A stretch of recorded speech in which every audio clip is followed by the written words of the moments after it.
La troisième révolution industrielle a modifié la société, notre manière de vivre avec les autres et dans une moindre mesure l'école. Elle a insisté sur l'importance de prendre conscience du retard de la France sur ce dernier point et du rôle moteur que les parents d'élèves doivent jouer pour que leurs enfants ne deviennent pas des illettrés numériques.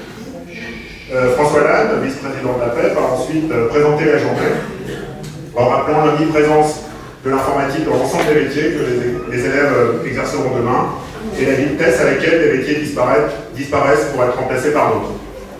Il a rappelé que si l'utilisation d'objets informatiques tels que des logiciels de traitement de texte ou des encyclopédies en ligne dans toutes les disciplines était indispensable, il était nécessaire d'aller au-delà et de faire de l'informatique un véritable objet d'enseignement. Il a souligné à quel point l'usage impropre du mot informatique pour désigner l'utilisation de logiciels comme des jeux vidéo ou des réseaux sociaux était à l'origine d'une confusion, malheureusement y compris au sein de l'éducation nationale et y compris dans certains cursus de l'enseignement supérieur où des cours consacrés à l'apprentissage d'un logiciel sont parfois appelés des cours d'informatique alors que c'est un usage impropre du mot. Il a également rappelé que l'informatique, science et technique du traitement automatique de l'information, c'est de là que vient son nom, dépasse le cadre de la simple programmation. L'apprentissage de la programmation est un élément essentiel de l'apprentissage de l'informatique, mais l'apprentissage de l'informatique ne saurait s'y réduire. Il s'est enfin réjoui des annonces et actions récentes qui ont vu en quelques années l'introduction d'un enseignement d'informatique en terminale S, puis au collège, de la 5e à la 3e, puis en terminale L et ES et en première, et aussi à l'école primaire. Il a rappelé que d'autres pays avancent beaucoup plus vite que la France, notamment les États-Unis avec les actions récentes initiées par le président Obama, le Royaume-Uni et l'Estonie qui sont quelques exemples parmi d'autres. Cette introduction achevée, la matinée a vu se succéder 7 intervenants, Jean-Pierre Archambault, président de l'EPI, Olivier Granier, professeur de physique en classe préparatoire aux grandes écoles, Pierre Dubuc, fondateur de l'entreprise Open Classroom, Maurice Nivard, enseignant et chercheur en informatique, Frédéric Brouillon, enseignant à l'école centrale d'électronique, Charlotte Deschamps, responsable de recrutement et carrière chez Paritel, et Lison Scopel de l'entreprise Box.org. Les interventions de Charlotte Deschamps, Lison Scopel, Olivier Granier et Pierre Dubuc nous ont montré 4 exemples d'activités que l'informatique a transformées. L'expérience de Charlotte Deschamps nous a montré comment le métier de la gestion des ressources humaines et du recrutement a été radicalement transformé. Traditionnellement, une fois le besoin identifié, le service des ressources humaines de l'entreprise rédigeait une offre d'emploi et les diffusait, par exemple, dans des journaux spécialisés. L'entreprise recevait des curriculum vitae qui étaient annotés à la main. Aujourd'hui, la diffusion de l'offre d'emploi se fait non seulement sur des sites dédiés, mais aussi par les réseaux sociaux sur lesquels chaque employé de l'entreprise joue un rôle d'ambassadeur. Les curriculum vitae sont parfois analysés automatiquement et on s'aperçoit que les algorithmes sont parfois plus performants que l'intuition humaine pour repérer les bons candidats. Ils sont aussi souvent complétés par la recherche d'informations concernant le candidat sur le web. Les entretiens ont souvent lieu en vidéoconférence et le recruteur pourrait un jour être remplacé par un logiciel. A l'inverse, de l'autre côté, les candidats peuvent souvent postuler à un emploi d'un simple clic et ils postulent souvent de ce fait à des centaines d'emplois à la fois. La réputation de l'entreprise sur le web est essentielle dans le choix de leur candidature et les candidats et les entreprises attendent les uns et les autres une plus grande transparence du processus de recrutement. Cette évolution des pratiques de recrutement pose de nombreuses questions éthiques, dont certaines restent encore à formuler. Toutes restent à résoudre et certaines restent encore à formuler. La relation des citoyens à la politique est aussi transformée, comme l'a montré l'expérience relatée par Lison Scopel. Le site Vox.org propose un comparateur de programmes politiques. C'est un site collaboratif comme Wikipédia et il permet de comparer sujet par sujet la position de différents partis et candidats à une élection. L'important à souligner Lison Scopel n'est pas tant d'accéder à des informations, mais de savoir les relier et les comparer et qui est ce que fait ce site. Dans l'apprentissage de l'informatique, il lui semble que se positionner sur le web, interroger la pertinence des informations qu'on y trouve, etc., lui semble plus important que par exemple l'apprentissage de la programmation, au sujet de laquelle elle a exprimé un certain scepticisme. Le métier d'enseignant a également été transformé par l'informatique, comme l'a montré d'abord l'expérience d'Olivier Granier, pionnier de l'utilisation de vidéos dans une pratique de classe inversée. Dans son enseignement, le cours magistral est remplacé par une vidéo que les étudiants regardent à leur rythme, sur un ordinateur ou sur un téléphone, seul ou en petit groupe. Et selon leur niveau, ils peuvent aussi approfondir ou non ce cours grâce à des documents complémentaires qui sont disponibles sur le web. Les heures de classe sont alors consacrées non pas à l'activité de formatisme, puisqu'elle est remplacée par une vidéo, mais à la réponse aux questions que les étudiants se sont posées en regardant la vidéo et ont préparé. Et bien sûr, il y a une manière plus traditionnelle aux exercices.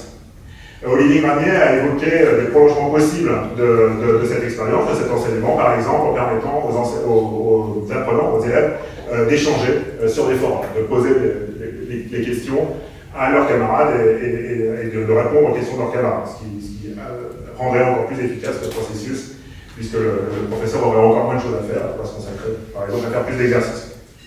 Alors si l'expérience d'Olivier Granier se situe dans le cadre scolaire, celle de Pierre Dubuc fait sortir l'échange de connaissances du cadre strictement scolaire. Rappelons son engagement ancien pour une connaissance plus accessible, pour une pédagogie par projet, pour l'évaluation continue et pour un échange horizontal. Il nous a rappelé que tout le monde a quelque chose à apprendre et tout le monde a quelque chose à transmettre. Pierre Dubuc nous a présenté son entreprise, Open Classroom, qui propose des cours en ligne massifs et ouverts à un public d'étudiants, de salariés et de chômeurs, se focalisant sur la formation professionnelle. Il a évoqué les évolutions pédagogiques que les cours en ligne permettent, en particulier la flexibilité temporelle, chacun va à son rythme.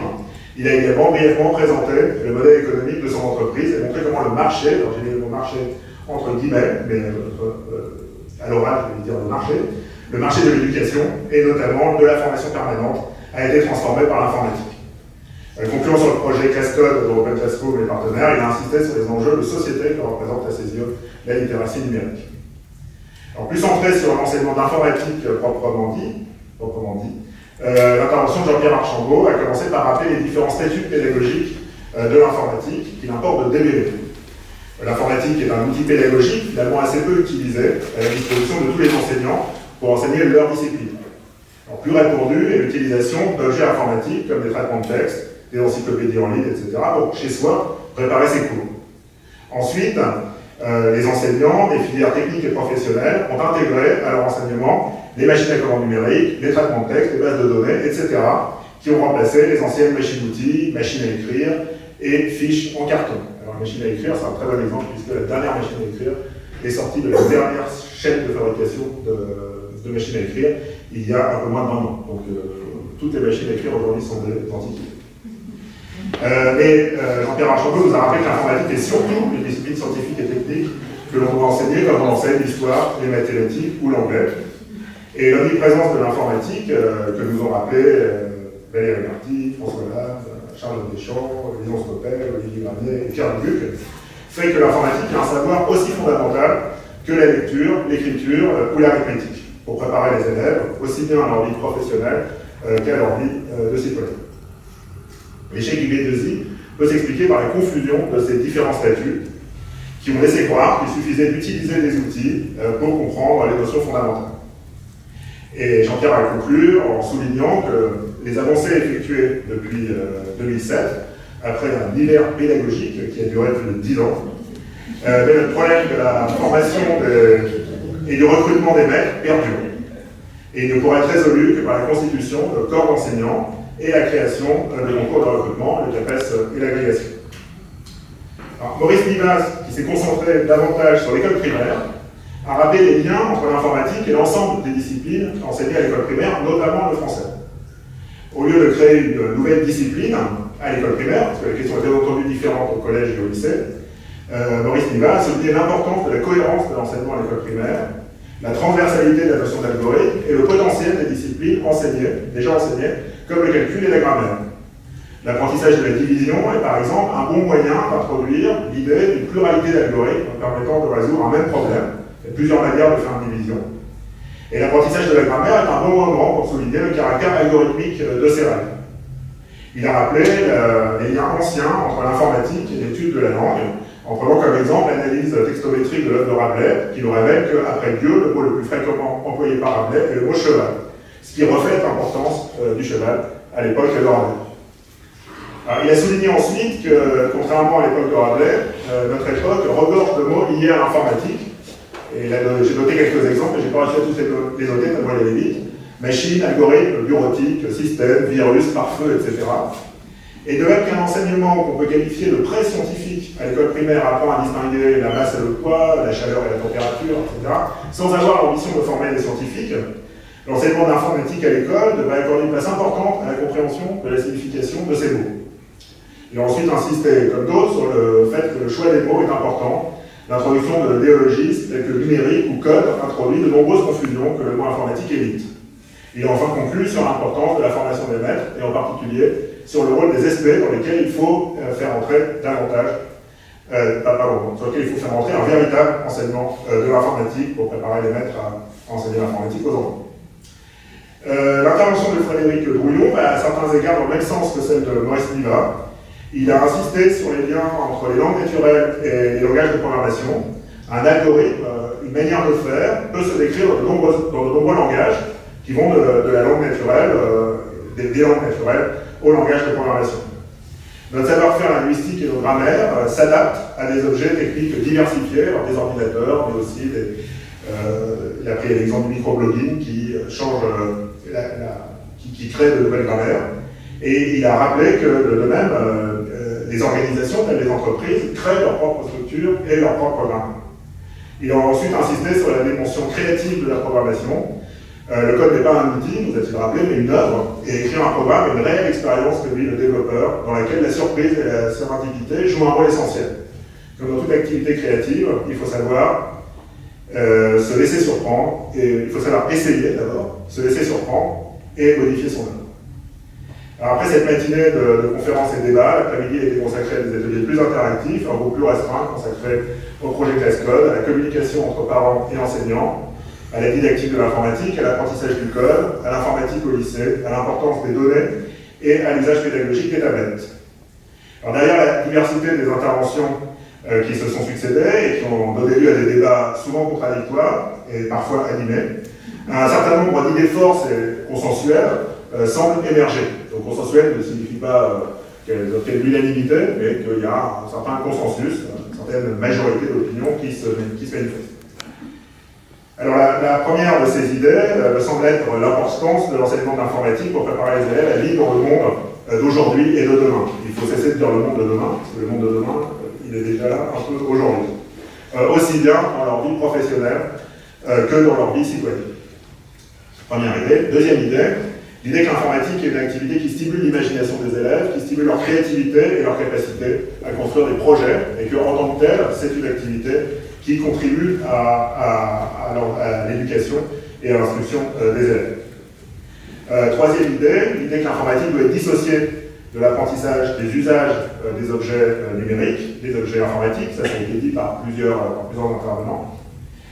Quatrième idée, l'idée que l'informatique est une discipline autonome qui ne peut pas être dissoute dans les autres, mais qui doit veiller à se développer en cohérence avec elle, notamment à l'école primaire. Et enfin, dernière idée force, c'est pas la dernière, mais disons c'est la dernière romaniste, la dernière idée forte qui se dégage, l'idée de l'importance de la formation et du recrutement des enseignants, qui est à bien des égards aujourd'hui le point le plus faible pour le dispositif que nous propose l'éducation nationale. Donc l'importance de la formation et du recrutement des enseignants, aussi bien à l'école, c'est-à-dire dans les SP, qu'au collège et au lycée, c'est-à-dire par la création de concours de recrutement, CAPES et agrégation.